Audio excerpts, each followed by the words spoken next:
Innal hamdalillah alladzi farados syama ramadana wa ja'ala qiyama lailihi tatawuan amarna bittaqwa wa nahana anittibail hawa wa asyhadu an la ilaha illallah wahdahu la syarikalah wa asyhadu anna muhammadan abduhu wa rasuluh.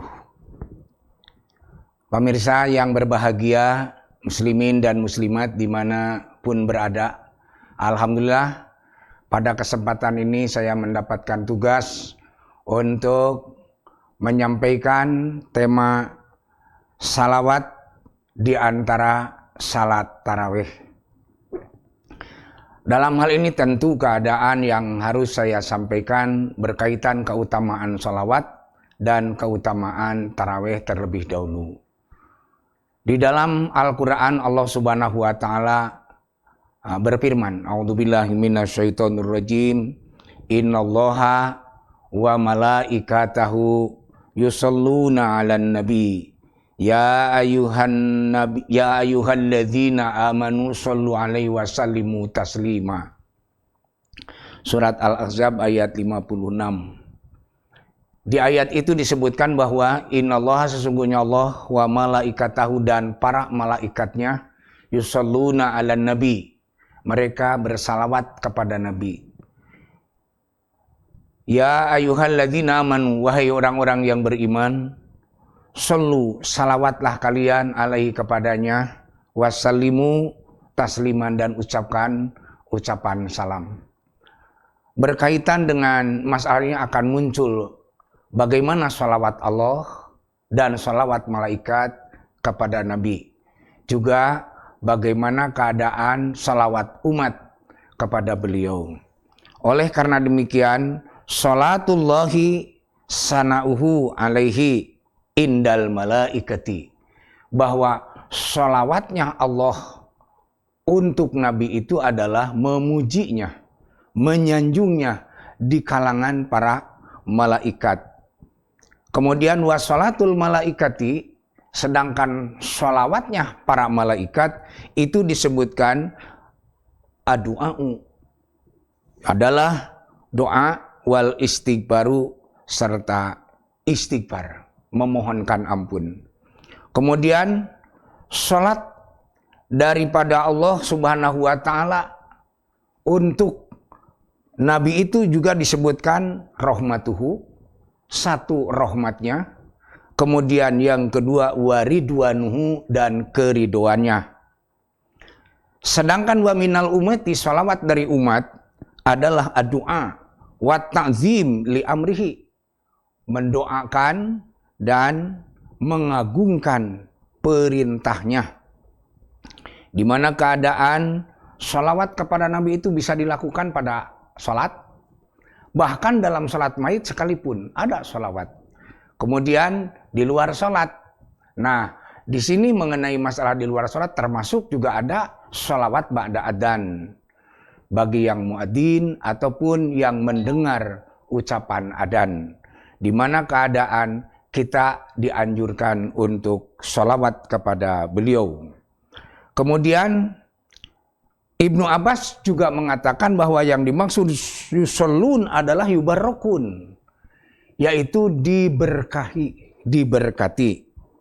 Di mana Ibnu Katsir mengatakan al-maksudu minal ayati, bahwa yang dimaksud dengan ayat tersebut bahwa anallaha subhanahu wa ta'ala akhbaru ibadahu, bahwasanya Allah subhanahu wa ta'ala memberitahukan kepada hamba-hambanya bimanzilati abdihi wa nabihi, kedudukan hambanya dan nabinya ialah indahu di sisi Allah bil malail a'la, di tempat yang sangat mulia, di tempat yang sangat tinggi. Suma kemudian amaro ta'ala, Allah ta'ala menyuruh ahlal alami asupla, kepada penduduk bumi yang ada di bawah, di mana keadaan agar bersalawat kepadanya, kemudian mengucapkan salam.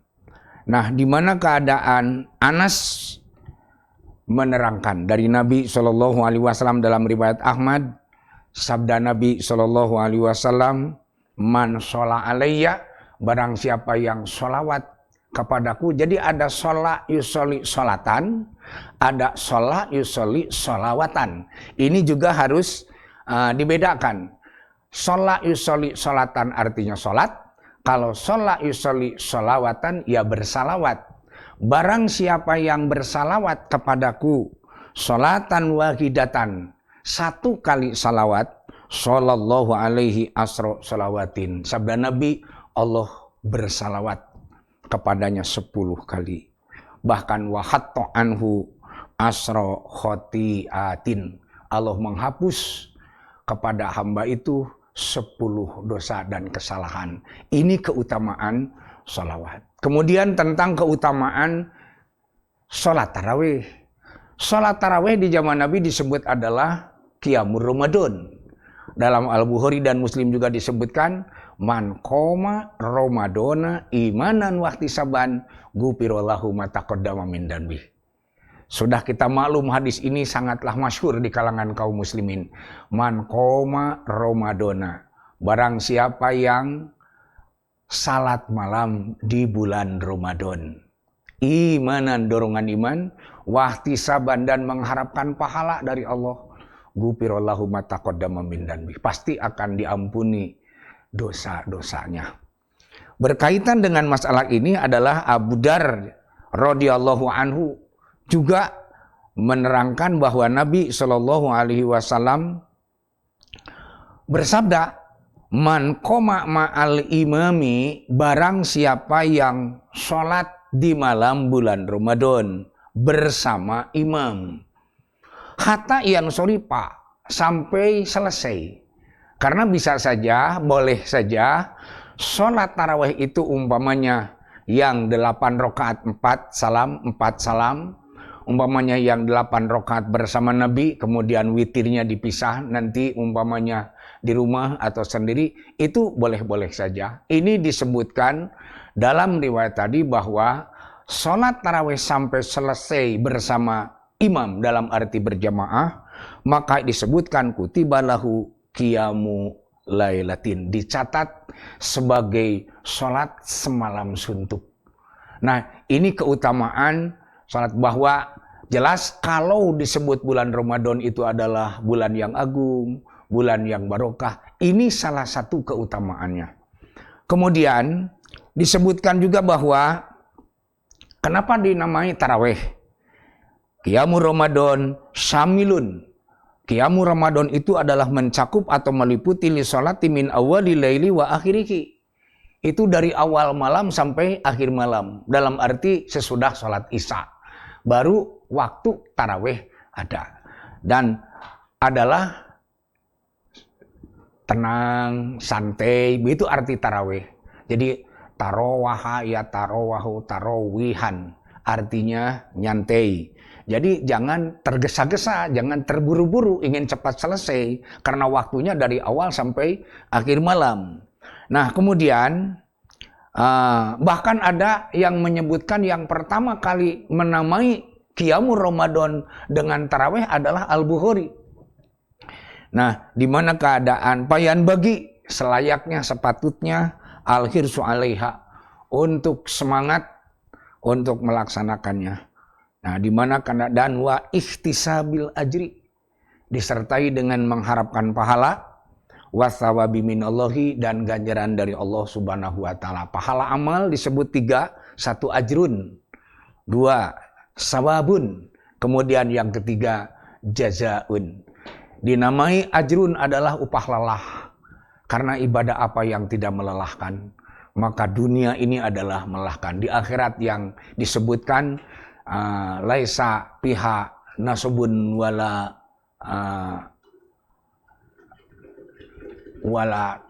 ta'ibun, di mana keadaan tidak menemui kelelahan dan tidak ada kelesuan. Nah, di mana keadaan kalau di dunia maka ada yang disebut bagi orang yang beriman, apalagi yang bertakwa, ada upah lelah yang disebut ajrun. Kemudian disebut sawabun karena dilihat dari keikhlasannya.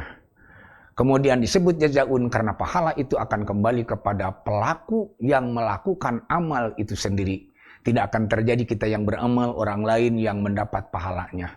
Itulah rahasia kenapa disebut ajrun, sawabun, dan jazaun. Makanya kalau jazaun seringkali disebutkan jazaul muhsinin, balasan orang-orang yang berbuat baik, dan jazaul kafirin, balasan orang-orang yang kafir. Selanjutnya, wa alal muslimi, dan wajib bagi seorang muslim an yahruso alal qiyami ma'al imami hatta yansorifa. Dari paparan di atas, bagi seorang muslim termasuk plus muslimat ya tentunya al istighraq ya.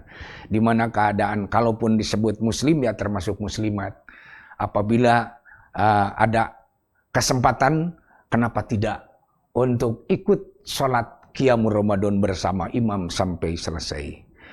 Mengenai masalah sholawat, di antara sholat taraweh, saya belum menemukan sampai sekarang dalil yang sharih dan sahih, yang dhaif sekalipun.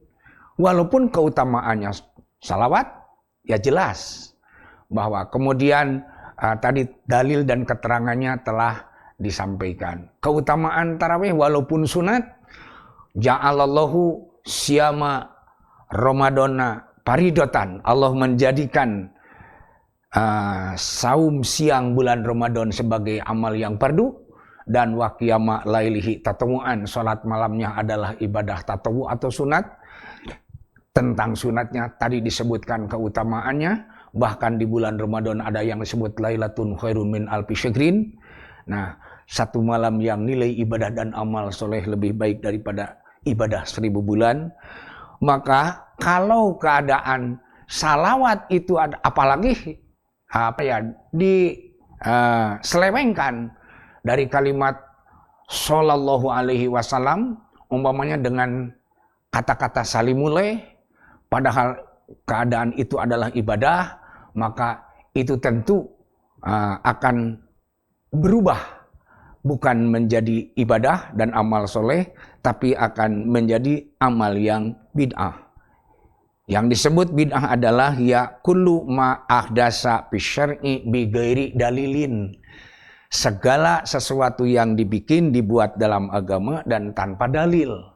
Nah, kalau demikian, maka seperti juga dalam An-Nasa'i disebutkan wasyarrul umuri, dan sejelek-jelek perkara adalah muhdatsatuha, mengada-adakan, membikin-bikin hal yang baru. Wa kullu muhdatsatin bid'atun wa kullu bid'atin dolalatun wa kullu dolalatin finar. Naudzubillah. Makanya pantas kalau Ibnul Qayyim Al-Jauziyah itu menyatakan bahwa yasqulul mizanu bittiba'il haqqi was sabri alaih. Bahwa yang disebut amal yang menambah beratnya timbangan di akhirat itu adalah dengan ittiba'ul haq, mengikuti kebenaran. Kemudian wasabri alaihi, dan sabar melaksanakannya. Nah, di mana keadaan bahwa yang bahagia adalah orang yang ida uhida badzala, apabila diminta ia memberi, wa ida budzila akhoda, apabila diberi ia menerima. Semoga kita menjadi orang bila diminta memberi, apabila diberi menerima. Karena banyak orang yang diberi ini tidak menerima. Diberi dalil, diberi keterangan, atau diberi pencerahan. Bukan hanya diberi harta benda, makanan, minuman, atau pakaian. Yang dikatakan memberi itu biar memberi dalil, memberi keterangan, pencerahan, nasihat. Nah, semoga keadaan kita menjadi orang yang apabila diminta siap memberi, apabila diberi siap menerima. Di mana keadaan bahwa juga kita temukan bahwa dalam Muslim hadis dari Aisyah, Rasulullah Shallallahu Alaihi Wasallam bersabda, man amila amalan laisa ali amruna fahuwa raddun. Barang siapa yang mengamalkan sesuatu amalan yang tidak ada keterangan dan sunnahnya dari Nabi, maka itu akan tertolak. Oleh karena demikian, mudah-mudahan kita tidak menjadi orang yang amalnya ditolak. Seperti juga kita sering memanjatkan doa kepada Allah Subhanahu wa taala. Allahumma inni as'aluka ilman nafi'a wa rizqan thayyiban dan wa amalan mutaqabbala. Di samping kita memohon ilmu yang bermanfaat, rezeki yang halal, tapi juga amal yang senantiasa diterima. Tentu diterimanya amal kita itu adalah harus diukur dengan kebenaran, keabsahan berdasarkan dalil mana. Nah, oleh karena demikian, maka Allah Subhanahu wa taala berfirman di dalam surat Al-A'raf ayat 3. A'udzubillahi minasyaitonir rajim. Ittabi'u ma unzila ilaikum wa la tattabi'u min dunihi awliya qalilam ma tadzakkarun. Di mana keadaan ayat itu justru jelas sekali. Ittabi'u, itibaklah, ikutilah oleh kalian. Yang dikatakan itibak, kita juga maklum bahwa di dalam kaidah ilmu usul disebutkan qabulu qaulil qaili wa anta ta'lamu hujjatahu. Menerima omongan orang dan kita tahu alasan, landasan hukumnya atau dalil dan keterangannya. Nah, mudah-mudahan kita tidak termasuk orang yang taklid atau muqallid. Karena kebanyakan di kita di Indonesia, orang yang tarawih itu sepertinya bahkan ada yang bermain-main, tidak khusyuk apalagi. Dan kata-kata salawatnya juga diselewengkan. Jadi ada istilah seperti ya pelecehan terhadap syariat, naudzubillah. Nah, oleh karena demikian bukan hanya dalam ibadah yang wajib yang harus khusyuk. Dalam ibadah yang sunat pun tentu dituntut kehusuan. Nah, di mana ittabi'u ma unzila ilaikum, ikuti apa yang diturunkan kepada kalian. Wala tattabi'u min dunya auliya, jangan sampai mengikuti kepada orang-orang yang dianggap lebih dengan tidak berdasarkan dalil dan atau wali selain Allah. Di mana kayaan qalilan ma tadzakkarun, sedikit sekali orang-orang yang mengambil pelajaran. Seperti juga dalam Al-Bukhari disebutkan bahwa man ahdasa fi amrina hada ma laisa fihi fahuwa raddun. Bahwa barang siapa yang berbuat bid'ah di dalam urusan agama ini, jadi fi amrina hada itu dalam Islam, dalam agama, dalam ibadah, dalam amal soleh, maka malaisa fihi tidak ada dalil dan keterangannya, tidak ada pijakannya, maka itu adalah bahwa radun, akan tertolak. Nah, mudah-mudahan apa yang saya paparkan, memang salawat adalah sesuatu yang dianjurkan. Keutamaannya telah tadi saya sampaikan. Salawat bisa di dalam salat, salawat bisa di luar salat. Tapi salawat kepada Nabi pada pertengahan pelaksanaan tarawih atau di antara tarawih adalah tidak ada dalil yang kita temukan. Makanya termasuk perbuatan yang bid'ah dan akan dipertanggungjawabkan adab dan siksaannya. Itulah yang bisa saya sampaikan. Semoga bermanfaat. Nah, maka kita menjadi orang yang ittiba kepada apa yang disampaikan oleh Rasulullah Shallallahu Alaihi Wasallam. Wa ma atakumur rasulu fahuduhu wa ma nahakum anhu pantahu. Aqulu qauli hada wa astaghfirullah li wa lakum. Rabbana la tuzigh qulubana ba'da idh hadaitana wa hab lana min ladunka rahmah innaka antal wahhab. Wassalamu alaikum warahmatullahi wabarakatuh.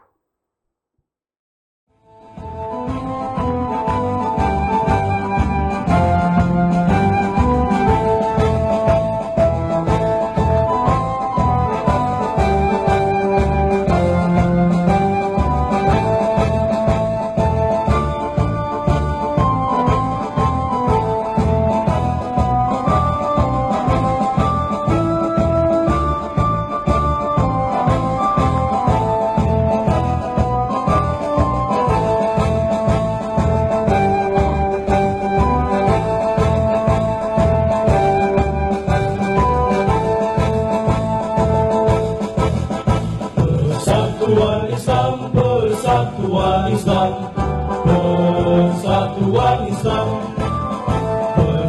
Persatuan Islam, persatuan Islam, persatuan Islam. Tegakkan Al-Quran dan As-Sunnah di dalam terjemur dan berfikir. Tahayul bid'ah hurafat di muka bumi, muncullah persatuan Islam. Tahayul bid'ah hurafat di muka bumi, muncullah persatuan Islam. Persatuan Islam, persatuan Islam.